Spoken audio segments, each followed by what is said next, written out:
Radio Clarín. Radio Clarín de Colombia.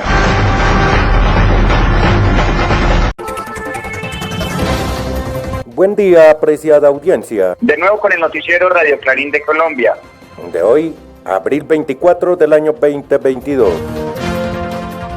Hoy tenemos noticias desde Colombia, Argentina, Bolivia, Bélgica, Brasil, Cuba, Chile y Suecia. Ya estamos listos, así como cada uno de nuestros corresponsales que están ubicados en cada uno de estos países, quienes nos ampliarán los principales hechos noticiosos y así generar un criterio objetivo. Estos son nuestros titulares. Golpe de Estado institucional en Argentina. Conciencia no la deja dormir en paz. Apoyo total al gobierno y falsos debates en Bolivia. Huelga nacional en Bélgica. Corte Suprema contra Bolsonaro y líderes indígenas asesinados por minería ilegal en Brasil.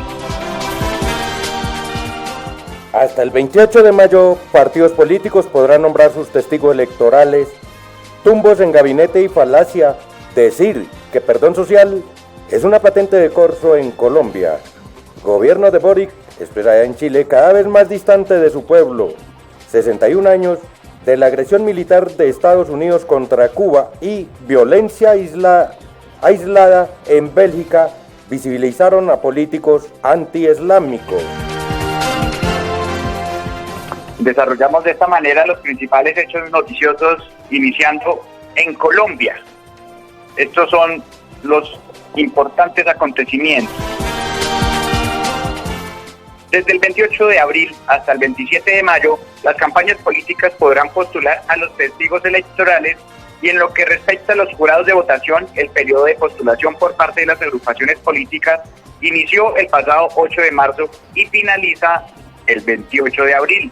También, según Registraduría Nacional de Colombia, las agrupaciones políticas podrán auditar el software de preconteo en la elección para presidente y vicepresidente de la República.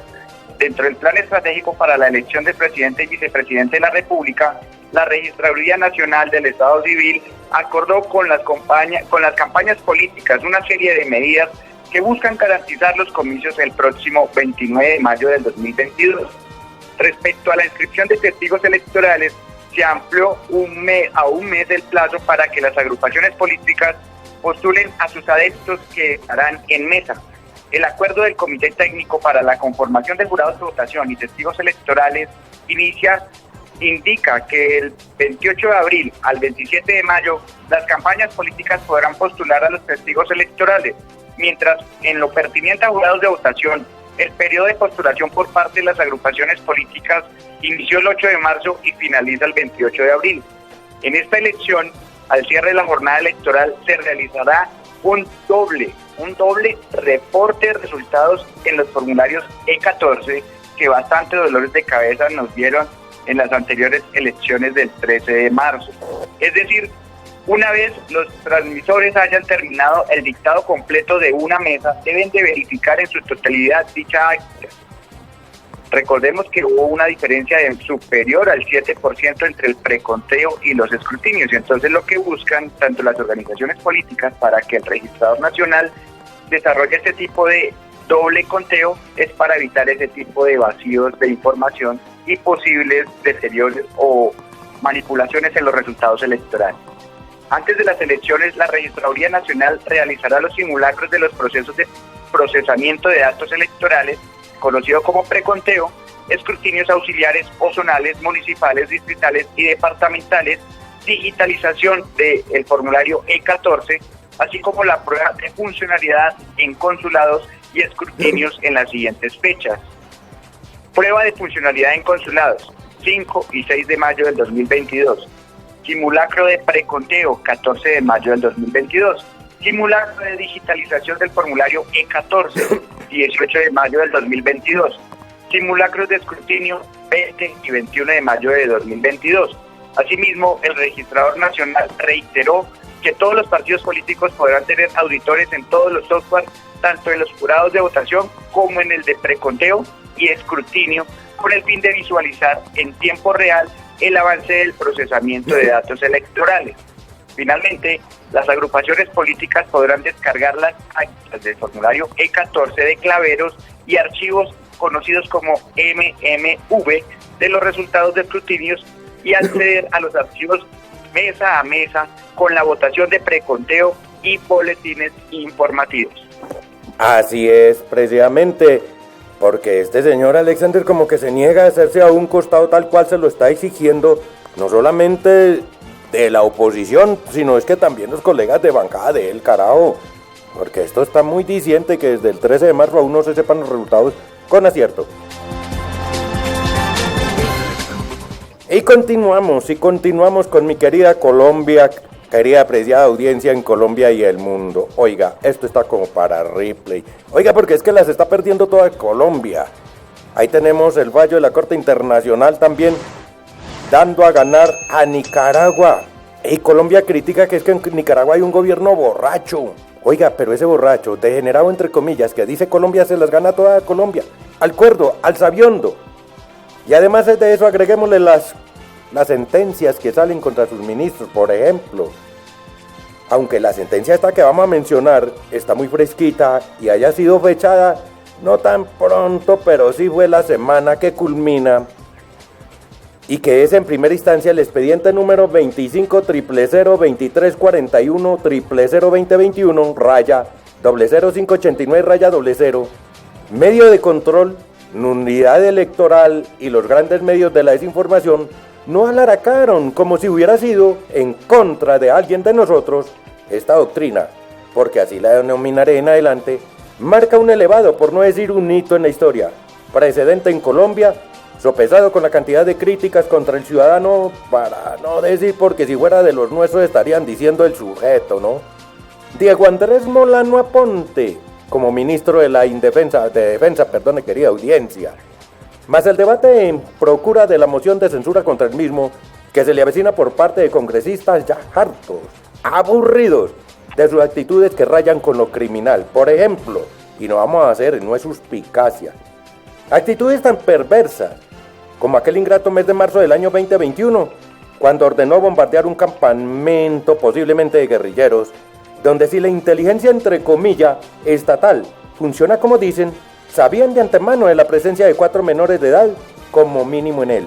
Y aunque lo negara al principio, como para rematar en su defensa, el ministro de la Indefensa Colombia la embarra, o sea que callando se queda mejor, papá. La embarra o se hunde más cuando, viéndose descubierto, afirma, abro comillas, son palabras de Diego Molano, son máquinas de guerra. Oiga, qué horror, refiriéndose a los niños que acaba de asesinar. Me dicen que en los medios de comunicación no se debe decir asesinar, que hay que embadurnar la palabra para que no suene violento. Existía un mito de inmunidad, sobre todo para quienes fueran amigos de un expresidente, guachafita literaria que no deja de ser más que eso, porque hasta el mismo 3 veces debió renunciar al Congreso de la República de Colombia para que los ganchos, esos que chirrean cuando se cierran las puertas de la celda, en este caso de las altas cortes, no lo atraparan, aunque sí lo encerraron varios meses allá en los mismos predios de él.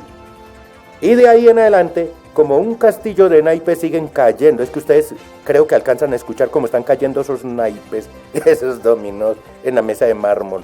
Sus escuderitos así fueron cayendo, como en este caso el antes santista Diego Molano. Es de resaltar en este caso una vez más que no es cierto que las altas cortes en Colombia, sus magistrados y demás, están haciéndose por entre las piernas, corriendo eso que ustedes ya saben, cuando a sus despachos llega un expediente que involucra a ese, entre comillas, linaje con licencia, para volver triza el proceso de paz, cierro las comillas.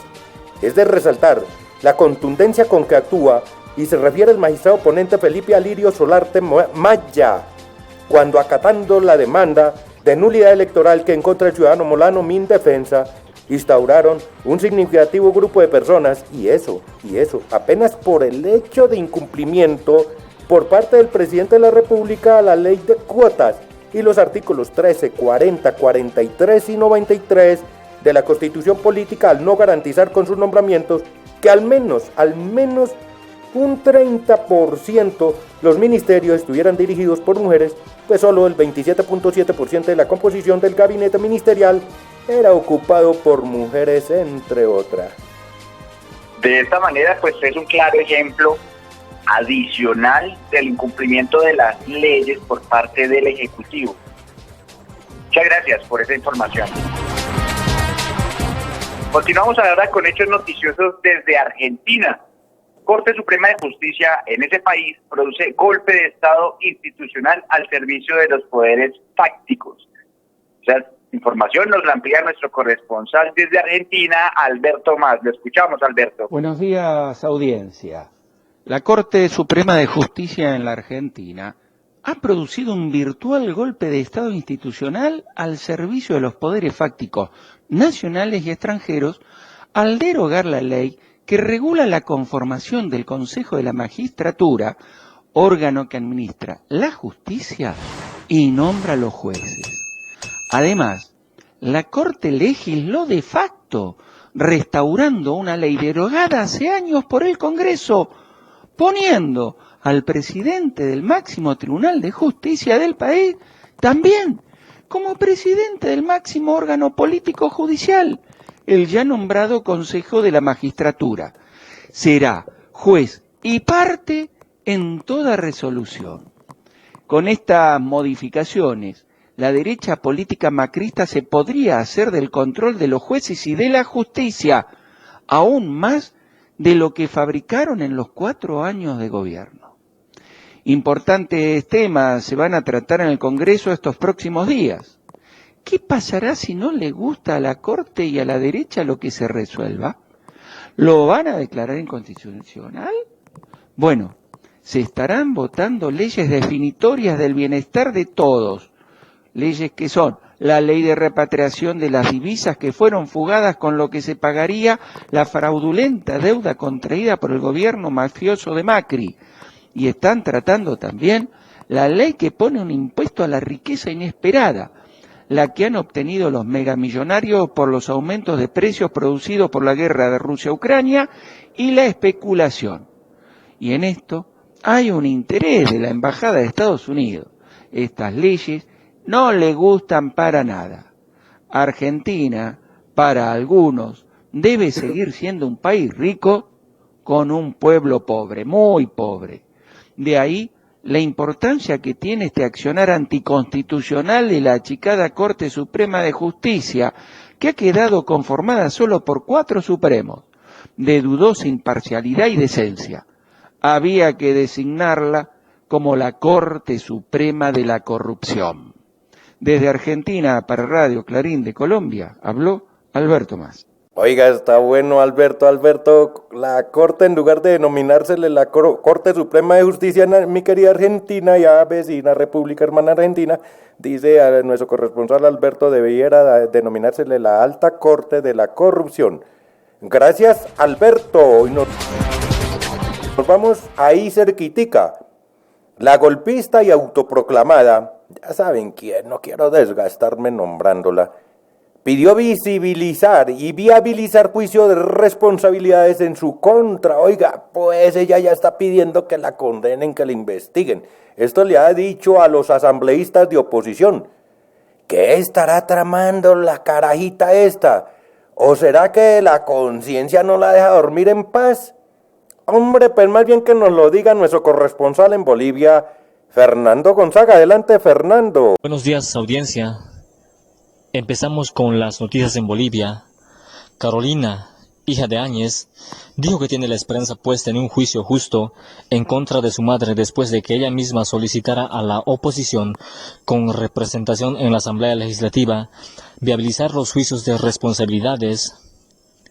Esto también nos quiere decir que Áñez se encuentra consciente por los sucesos de noviembre de 2019, por los asesinatos que hoy se conocen como las masacres de Sacaba y Sencata.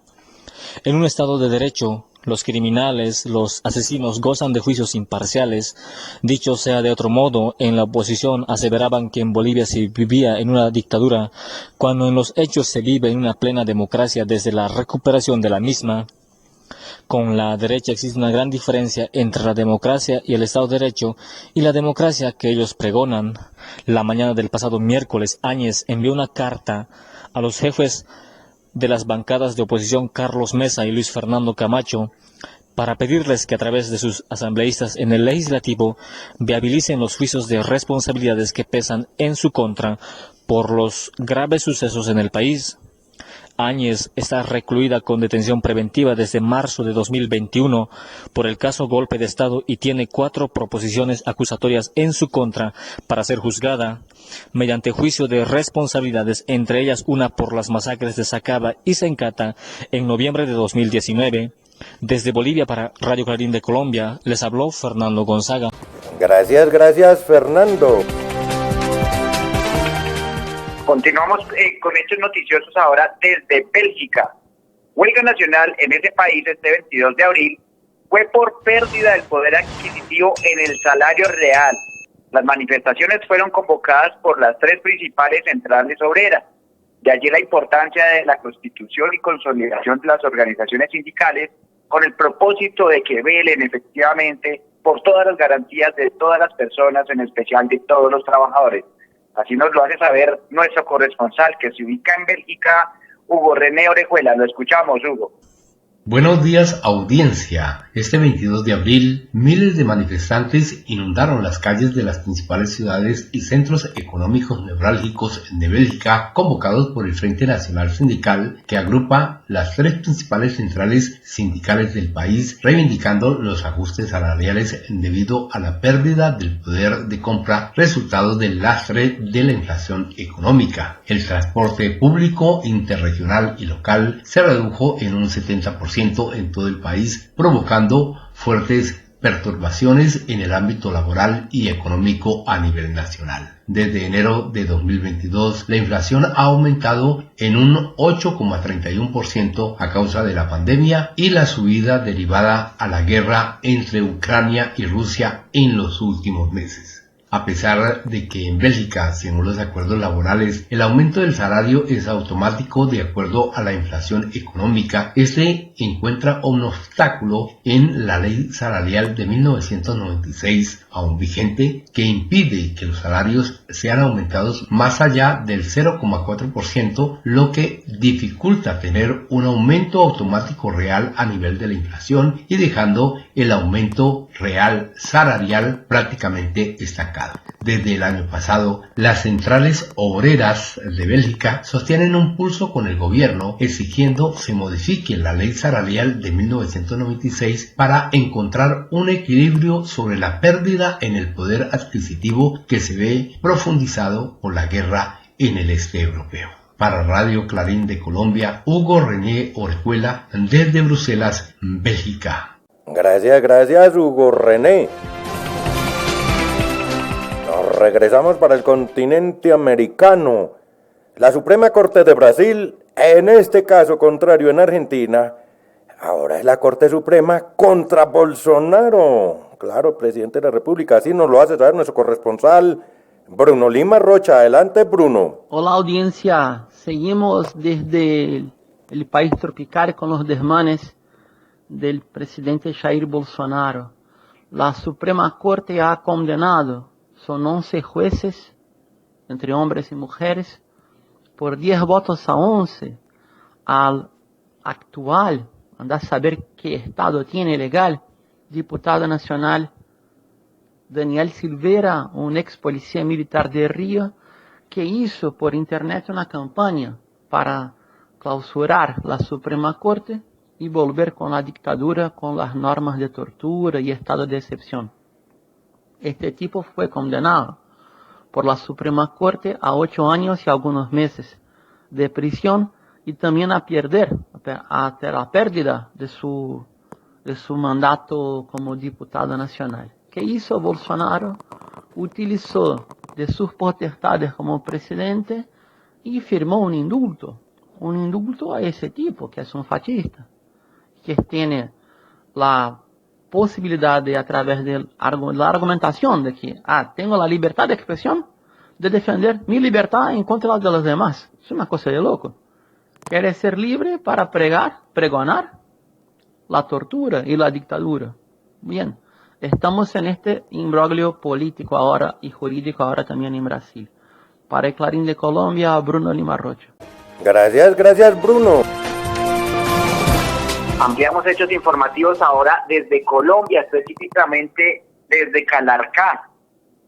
Es una falacia que reconocidos medios de comunicación y ciertos candidatos políticos a presidencia diga que el perdón social es una patenta de corso. Así nos lo amplía nuestro corresponsal en Colombia, John Jairo Salinas. Lo escuchamos, John.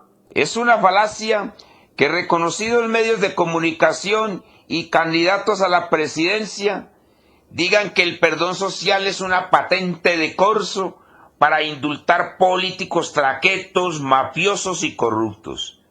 Eso es totalmente falso. El perdón social no aplica en el derecho punitivo. El perdón social es del fuero íntimo de los individuos y está enmarcado en la reconciliación, verdad, justicia, reparación y no repetición en el contexto de un conflicto armado. Lo curioso es que esos mismos medios de comunicación y candidatos a la presidencia no se indignaron de igual forma cuando el señor Álvaro Uribe Vélez propuso amnistía general, borrón y cuenta nueva para todos los delincuentes, entre ellos sus amigos parapolíticos. ¡Qué hipocresía! No cabe duda, están dejando venir todo un vomitivo de mentiras contra la propuesta del pacto histórico. Desde Calarcá, Quindío, para Radio Clarín de Colombia, su corresponsal John Jairo Salinas. Gracias, John Jairo. Ahora nos salimos nuevamente de Colombia para la vecindad. Gobierno de Boric. Oigan pues los bandazos cuando la miel del poder dicen que nos puede, comienza con J pero no de J Manuel, joder. Gobierno de Boric, siguen el desprendimiento cada día más de las necesidades de la gente, claro, colocándose ahora a favor del gran empresariado y el capital foráneo. Así nos lo hace saber nuestro corresponsal en Chile, Enrique Sáenz. Adelante, Enrique. Red Internacional e Independiente de Comunicación Alternativa, Clarín de Colombia. El nuevo gobierno de Boric sigue con su rápido avance en cuanto a despegarse de las necesidades y demandas de la gente y aproximándose cada vez más a la implementación de políticas económicas al más puro estilo de todos los gobiernos pasados que defendieron y consolidaron el neoliberalismo. Si bien los sucesivos retiros del 10% de los fondos de pensiones no corresponde por cuanto son los trabajadores los que pagan la crisis del capitalismo, esta ha sido la única acción que han tenido para resolver sus problemas económicos ante el abandono del gobierno anterior de Piñera y ahora de Boric, que ha dado a conocer medidas económicas insuficientes para el permanente alza de los productos básicos. Por orientación del gobierno, los diputados gobiernistas progresistas rechazaron los retiros como forma de proteger los equilibrios macroeconómicos, que es una forma de decir que defienden los intereses de los capitalistas. Con ello, los trabajadores han quedado abandonados a su suerte nuevamente. Esperemos que la convocatoria a protesta para este 25 de abril sea contundente ante una clase política angurrienta. Esperemos que los trabajadores, los pobladores, se tomen las avenidas, hagan barricadas, se subleven ante la indolencia de una clase política que solo sabe mirarse al ombligo, defender sus intereses y reprimir al pueblo. Desde Chile, para Radio Clarín de Colombia, les habló Enrique Sáenz. Gracias, Enrique. Ampliamos hechos informativos ahora desde Cuba. El pasado 15 de abril se cumplieron 61 años de la agregación militar de Estados Unidos contra Cuba. Así nos lo hace saber nuestro corresponsal desde ese país, Tony López. Lo escuchamos, Tony. Buenos días, audiencia. El pasado 15 de abril, hace 61 años, se inició la agresión militar de Estados Unidos contra Cuba, cuando aviones pintados con insignias de la Fuerza Aérea Cubana bombardearon las bases aéreas de Ciudad Libertad en La Habana, San Antonio de los Baños y Santiago de Cuba. ocasionando muertes y destrucción. Así se inicia la invasión mercenaria el 17 de abril por Playa Girón, ubicada en el sur de Matanzas, en la bahía de Cochino. El plan era establecer una cabeza de playa en Girón y entonces hacerse fuerte, emplazar un gobierno provisional y derrocar a la revolución. Le falló, como lo ha sucedido otras veces, siempre que han querido hacer y replicar en el plano político sus acciones mercenarias. Quedó en suma la victoria de Playa Girón como un monumento latinoamericano a la resistencia de Cuba y como una prueba de que el imperialismo estadounidense no es invencible. Lo dijo Fidel, los mercenarios estaban bien entrenados, tenían buenas armas, pero nosotros atacamos de día y de noche y los derrotamos porque teníamos la razón y defendíamos nuestro territorio. Como en estos 63 años de revolución, ellos siguen con el criminal bloqueo económico comercial y aplicando sanciones a los empresarios en las empresas extranjeras, europeos o de otras latitudes para que no comercien ni medicina ni alimentos con Cuba, para rendirnos por hambre y matarnos sin medicamentos. Pero el pueblo cubano se mantiene resistiendo y venciendo. Nuestros científicos han logrado vacunas y medicamentos para su pueblo. Ahora tienen el plan de expulsar a Cuba de la Comisión de Derechos Humanos, como hicieron con Rusia, mientras los mayores violadores de los derechos humanos es Estados Unidos y la OTAN. En Ucrania es un ejemplo vivo de lo que hoy sucede, y lo fue Irak, Libia, Siria, Afganistán, Yemen. En Cuba, donde se tortura y viola los derechos humanos, es en la base naval de Estados Unidos, en el territorio ocupado ilegalmente de Guantánamo. Para Radio Clarín de Colombia les habló desde La Habana, Cuba, Tony López. Hombre, y es que es de verdad grato reconocerle a Tony que, a pesar de sus largos 80 años y su estado de salud tan grave, que probablemente esta semana lo internan y le hacen una cirugía muy delicada, todavía su voz es la del guerrero fuerte sin claudicar. Gracias Tony. Ahora nos vamos para el otro lado del charco. Los hechos de violencia registrados allá en Suecia dieron visibilidad a políticos, pero no a cualquiera, antiislámicos poco conocidos, que nadie daba un peso por ellos. Pero miren, gracias a la violencia, ellos emergieron. Así nos lo hace saber nuestro corresponsal desde Suecia, José Cheo Sánchez. Adelante, Cheo. Hola, amigas y amigos. Los hechos de violencia registrados en Suecia le dieron visibilidad a un político antiislámico poco conocido, sueco-danés de extrema derecha, Rasmus Paludan, quien llamó a quemar un ejemplar del Corán, el libro sagrado del Islam. Hubo fuertes reacciones. A su primera convocatoria se sumó la contraprotesta y los enfrentamientos se tornaron en violentos, con vehículos quemados, peleas e incendios que dejaron más de 100 policías heridos, así como una cantidad de manifestantes. A esto, la jefa del partido de derecha de centro, Eva Busch, dijo que la policía debería haberle disparado a los manifestantes con balas de verdad y ponerle la mano dura. Para Radio Clarín de Colombia les habló desde Suecia José Cheo Sánchez. Gracias José Cheo. Ampliamos hechos informativos ahora desde Bolivia. La Central Obrera Boliviana expresó públicamente su apoyo al gobierno y estará alerta a movimientos contrarios. Así nos lo hace saber nuestro corresponsal que se ubica en Bolivia, Edgar Freddy Vázquez. Lo escuchamos, Edgar. Buen día, estimada audiencia. La Central Obrera Boliviana expresó públicamente su apoyo al gobierno y estará alerta a movimientos contrarios. Las organizaciones sociales de campesinos y sectores populares del país ratificaron el pacto de unidad en favor del gobierno. Con estos apoyos, el presidente Luis Arce puede gobernar tranquilo, aunque el movimiento al socialismo tenga conflictos internos motivados por Evo Morales. En esta situación, el ministro de Gobierno, Eduardo del Castillo, se excusa de asistir a interpelación debido a problemas en la seguridad ciudadana de la ciudad de El Alto. provocando molestia generalizada de los asambleístas de su propio partido, que es el Movimiento al Socialismo.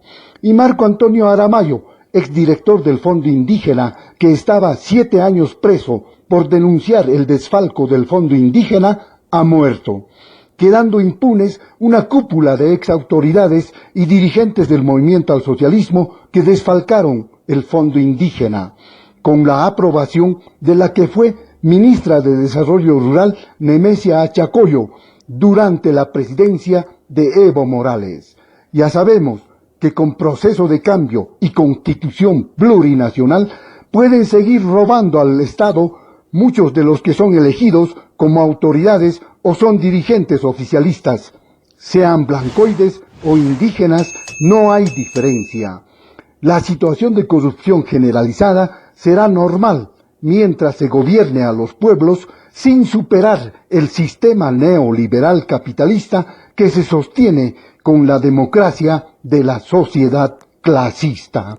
Desde Bolivia, para Radio Clarín de Colombia, les habló Edgar Freddy Vázquez Palenque. Gracias, Edgar Freddy. Y ahí nos vamos cerquitica de Bolivia también. 2 líderes indígenas asesinados y 5 heridos. Oiga, eso me parece como que fuera como Colombia. Provocados por la minería ilegal. Así nos lo hace saber nuestro corresponsal, Alan Regidantal. Adelante. Buen día a toda la audiencia. Al menos 2 indígenas fueron asesinados y 5 resultaron heridos esta semana en tierras de la comunidad Yanomami, resultado de los conflictos provocados por la minería ilegal en la zona, denunció el presidente del Consejo de Salud Indígena Yanomami y Ecuana, Junior Eucurari. Eucurari señaló además que mineros proporcionaron cerca de 80 armas de fuego a uno de los grupos indígenas para provocar el crimen contra la comunidad mencionada. Por su parte, el Ministerio Público Federal de Brasil indicó esta semana que se encuentra preparando un operativo de urgencia en la zona donde, según las declaraciones de ente, entraron en conflicto las comunidades Tirey y Pichanejabi. De igual forma, medios locales señalaron que hasta el momento no se dispone de información sobre el estado de los heridos. Este martes también se divulgó que los mineros ilegales también ejercen sexo con niñas y mujeres indígenas a cambio de alimentos. Desde Fortaleza, Brasil, les habló Alan Dantas para Radio Clarín de Colombia. Gracias, Alan. Luego de hechos informativos de Brasil, regresamos nuevamente a hechos informativos de Bolivia. Falsos temas incrustados como falsos debates en la agenda mediática por los medios de comunicación. Así nos lo hace saber nuestro corresponsal desde Bolivia, Gabriel Villalba. Lo escuchamos, Gabriel. Buen día, audiencia. 2 temas se han abordado a profundidad como falsos debates incrustados en la agenda mediática por los medios hegemónicos de comunicación. La primera, el proceso de selección de defensor del pueblo, que si bien se realizó la aprobación de un reglamento pactado por las 3 bancadas en la Asamblea Legislativa Plurinacional, hablo del Movimiento al Socialismo, Comunidad Ciudadana y Creemos, se escucha la barbaridad por parte de algunos opinadores y medios de desinformación diciendo que los postulantes a defensor del pueblo no deberían haber trabajado jamás en el Estado.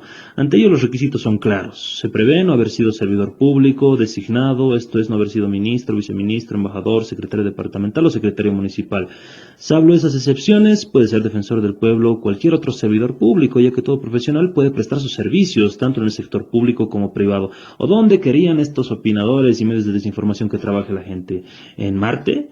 El otro tema tiene que ver con el falso debate de la inclusión de la palabra mestizo en el Censo de Población y Vivienda del 2022. Decirse mestizo es hasta peyorativo. Todos los bolivianos tenemos sangre indígena corriendo por nuestras venas. Ahora la cuestión de identificación con alguna de las 36 naciones y pueblos indígenas reconocidos en nuestra Constitución Política del Estado es otro tema. Puedes o no pertenecer a cualquiera de esas naciones y pueblos y hacerlo constar o no en el censo, y no por eso dejas de ser más o menos boliviano.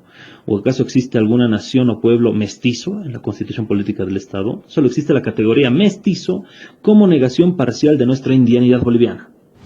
Con esos 2 temas, respetando el tiempo que nos otorga este prestigioso programa radial, me despido desde Bolivia para Radio Clarín de Colombia. Les habló Gabriel Villalba. Gracias, Gabriel. Y así, querida audiencia, hemos llegado al final de esta emisión. Hasta el próximo día. Radio Clarín. Radio Clarín de Colombia.